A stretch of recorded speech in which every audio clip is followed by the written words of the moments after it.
Welcome to Metalhead in Mexico. My name is Keiko, the Metal Dog, and I'm a Gen Xer drummer on hiatus who recently relocated to Mexico with my husband and currently back in the States for some family and personal business reasons. Anyway, I am weighing in on another favorite band. If you haven't actually checked out Sepultura for various reasons, or you currently don't like their sound, I would recommend starting off early. Start with their early stuff. Morbid Visions, I forget the other title of it. I wasn't going to mention that album, which is why I'm not prepared in my notes for that. But I would recommend, it's called Morbid Visions. I think it's something like that. It's very, very raw. The recording's not real good. But there's some good content in there. This is the original lineup I'm talking about with Max and Igor Cavalera, as well as Paulo on bass, and then Andreas Kisser on guitar. My recommendation would be to go with early 90s. I think it's actually 1989 is Beneath the Remains, and 1991 is Arise. So I would give those two albums a try. Because they're really good. Beneath the Remains just took when I was like right in the peak of my band years, or actually the beginning of my band years, my most active band years. I was hitting a new peak in my skills. I think actually is what I was going to say in playing. I'm a drummer, and that was listening to Igor Cavalera play.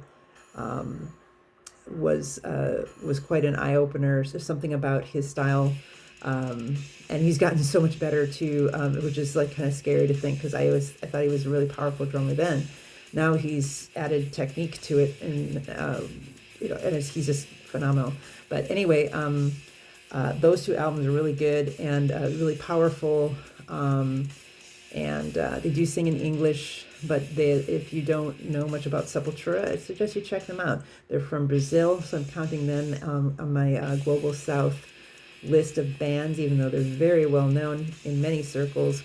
They're a staple in the metalhead community, but Gen Xers and some people who didn't get into harder metal and rock when they were back in the day, they might have skipped it. And they heard it and they were like, that's not really my thing. I would give it another listen if you're looking for kind of a fresh sound, because so many bands have were inspired by them, especially the Latin American bands and other Global South bands. Like, hey, they did it, we can too, So I think they helped catapult that, and many bands did, but I think they were one of them because they started off, their English wasn't really good, and if they actually have a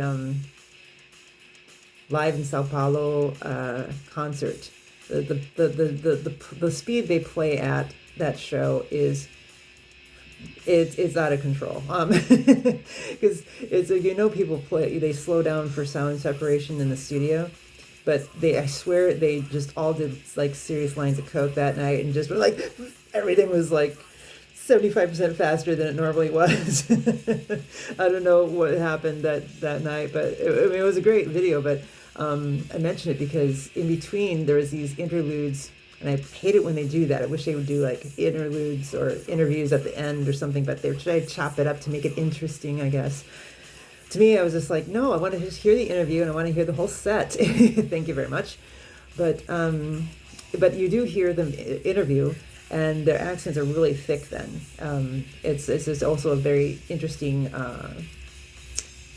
captured time capsule sort of way of archiving their sound as a band and also how they sounded as people. I think their bass player didn't speak hardly any English. It didn't seem to, but the main language down there is Portuguese actually, and with Spanish being the second one, I think.